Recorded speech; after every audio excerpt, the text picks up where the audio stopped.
welcome to ILTV's Evening Update. I'm Aaron Porras here with the latest news from Israel.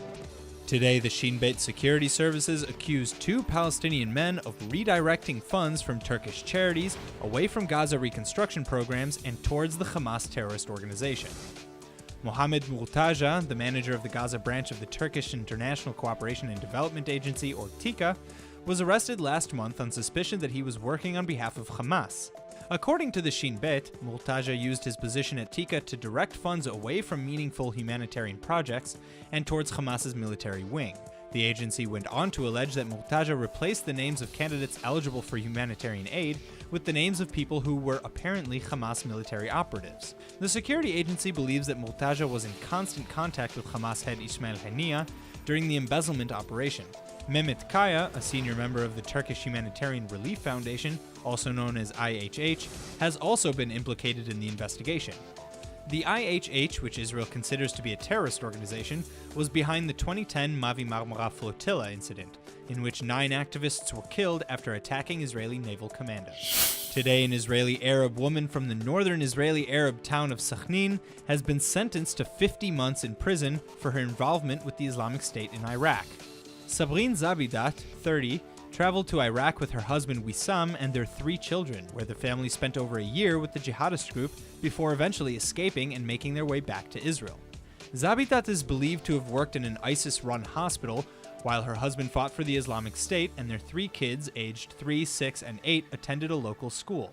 Wissam Zabidat will be charged separately, however the investigation against him is still ongoing.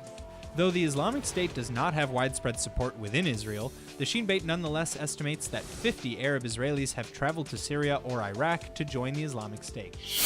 An Australian government probe has found no evidence that taxpayer money was misused by the World Vision NGO to fund Hamas. Last August, Israel accused World Vision Gaza head Mohammed Halabi of redirecting millions of dollars of aid money to the Islamic terror organization. Australia often uses NGOs to fund philanthropic endeavors in the occupied territories, but had temporarily suspended their relationship with World Vision pending the review from the Department of Foreign Affairs and Trade, also known as DFAT. Though DFAT has said that the review uncovered nothing to suggest any diversion of government funds, the trial against Halabi is ongoing. World Vision is also conducting their own internal investigation to determine that none of their humanitarian funds were directed towards Hamas. Just a few hours ago, Iranian Foreign Minister Mohammad Javad Zarif warned that his country is ready to restart their nuclear program should the United States fail to live by its commitments under the July 2015 nuclear deal. Iranian state media quoted Zarif as saying, quote, "If the U.S. creates a situation that continuation of the Joint Comprehensive Plan of Action would damage Tehran's national interest, then Iran is completely ready to come back to the situation it had prior to the JCPOA, even more powerfully than before," end quote. However, Zarif did reaffirm his nation's commitment to the nuclear deal reached under President Barack Obama. During his presidential campaign, Donald Trump and many top Republican legislators vowed to cancel the nuclear deal once in office. Since taking the presidency, however, Trump has wavered on his commitment to gut the nuclear deal that forces Iran to substantially limit their nuclear activities and submit to close inspections by the Atomic Energy Agency in exchange for the lifting of economic sanctions. Britain, China, France, Russia, and Germany, who also signed the JCPOA, openly oppose ending the agreement.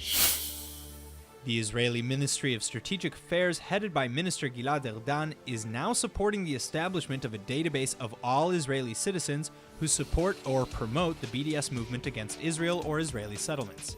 The international BDS, or Boycott, Divestment, and Sanctions movement, seeks to demonize and delegitimize the Jewish state and has often been referred to by the movement's opposition as the new global face of anti-Semitism. Public Security and Strategic Affairs Minister Erdan has already created a unit charged with compiling such a list on foreign BDS supporters, in compliance with the controversial newly passed legislation allowing Israel to ban such people from entering the country. Israeli Attorney General Avichai Mandelblit has notably argued against the establishment of Erdan's new list, though, saying that Strategic Affairs Ministry has no legal authority to collect such information on Israeli citizens. Mandelblit continued to say in a meeting that included both Erdan and Prime Minister Netanyahu that the proposed list would violate citizens' privacy, and that the only organization with the authority to collect such information is the Israeli Shin Bet security service. Erdan said that his intention was not to collect data on the masses, but rather solely on significant BDS activists, which according to him only comes out to a few dozen people. That's all for now. Stay tuned on ILTV.tv for our main daily broadcast playing after this. I'm Aaron Porras, and see you next time with our morning briefing from Israel at 8 a.m. Eastern Time.